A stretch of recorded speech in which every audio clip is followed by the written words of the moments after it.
पर भाई 60 रुपए में 2 रोटी और दाल दे के किसी गरीब का पेट भर रहे हैं। अल्लाह उसमें से आपको कुछ ना कुछ बचा देता है। मुझे अंदाजा नहीं था, मैंने इसकी शॉर्ट नहीं लिया, खत्म हो गए। ये इतनी बड़ी प्लेट आपने मुझे 80 रुपए में दी थी, जिसके ऊपर आपने चने भी डाले या चार भी डाला। अभी सलाद भी ऊपर डाला।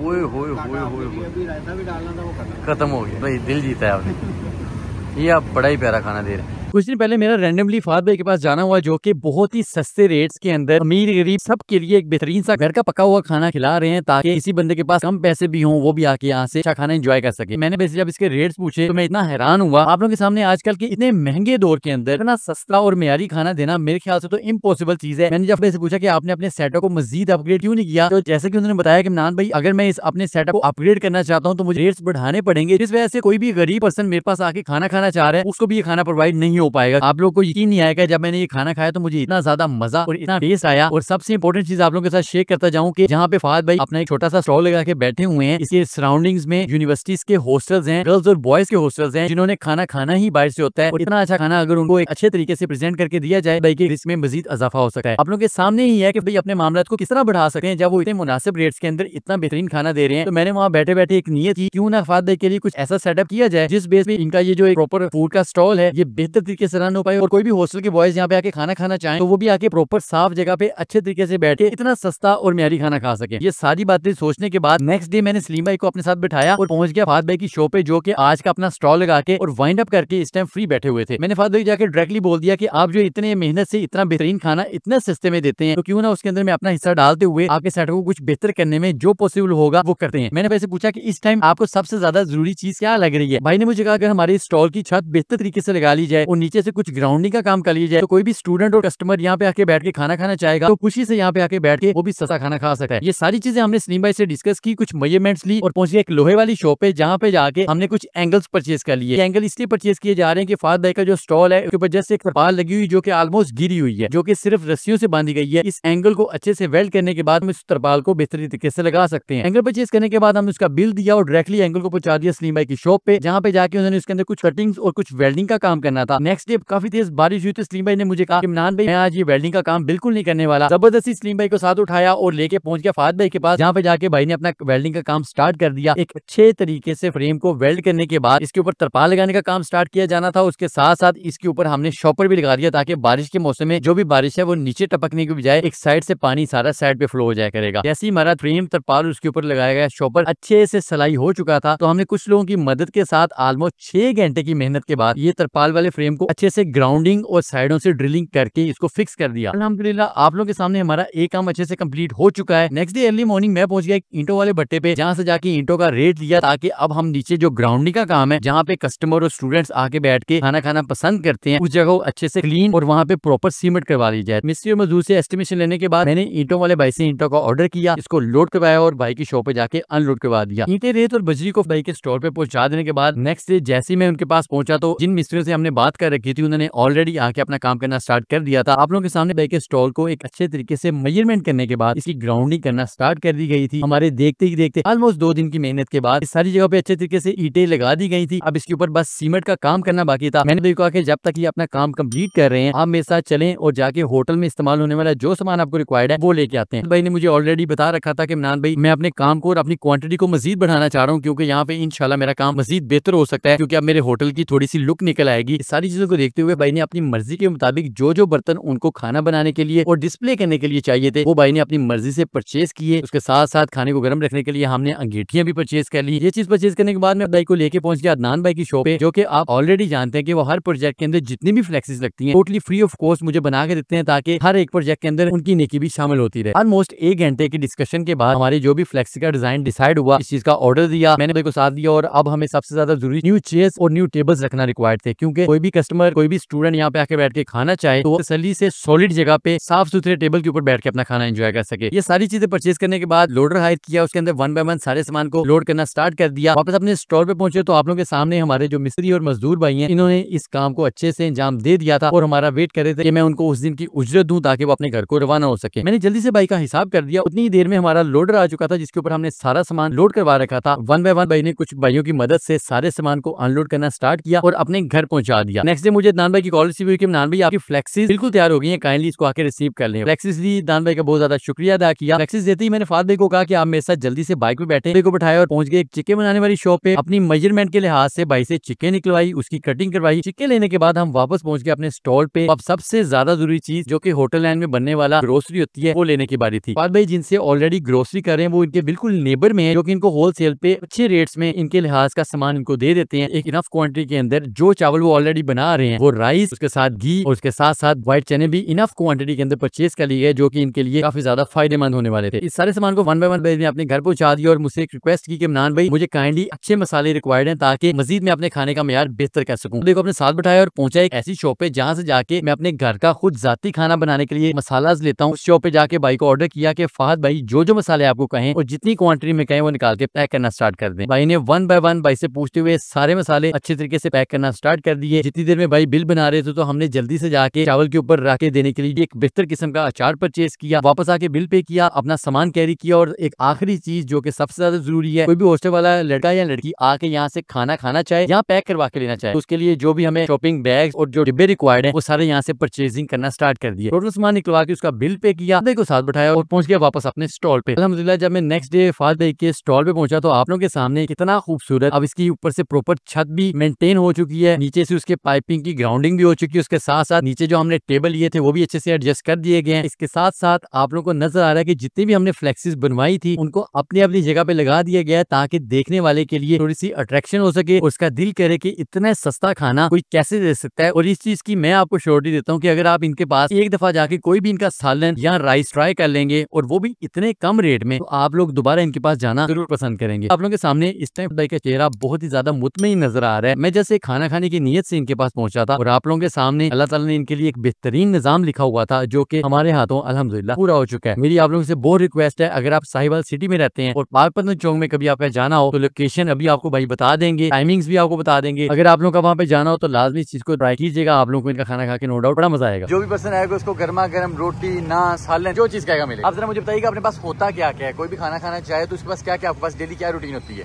सब्जी होती है, कोई भी चीज, डिफरेंट सब्जियों की डेली, ठीक है। उसके अलावा चिकन होता है, फिर साथ चने होते हैं, साथ चावल होते हैं, मीठे और नमकीन तकरीबन 2:30-3 बजे तक मिलेंगे और मीठों का कोई भरोसा नहीं, कोई भरोसा नहीं। जब खत्म हो गया अल्हम्दुलिल्लाह, क्योंकि आपने बनाने उतने ताजा ताजा, ऐसा नहीं एक्स्ट्रा रख लेने के अगले दिन इस्तेमाल हो। Very good. और टाइमिंग्स बताएं कि कितने बजे आप स्टार्ट करते हैं ये और कितने बजे तक चलता है मामला? सुबह तकरीबन 5:30 बजे आ जाते हैं। सुबह 5:30 आ जाते हैं। 5:30 को आके खाना खाना चाहे, नाश्ता करना चाहे, कर सकता है।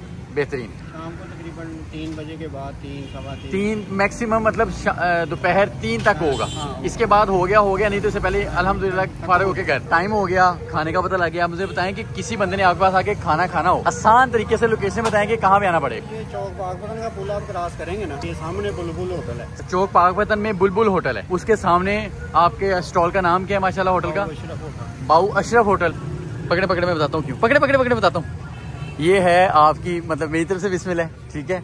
आपका पहला दिन है, दोबारा आपने बेहतरीन काम स्टार्ट किया है, अल्लाह ताला बरकत डाले आप काम में। मेरी बहुत ज़्यादा दुआ है कि अल्लाह आपको ढेरों अता करे यहाँ से, ताकि आप इस काम को मजीद से मजीद बेहतर भी करें। अब इंशाल्लाह जिस तरह का निज़ाम है, लोग आके बैठना पसंद भी करेंगे और मज़ा भी आएगा।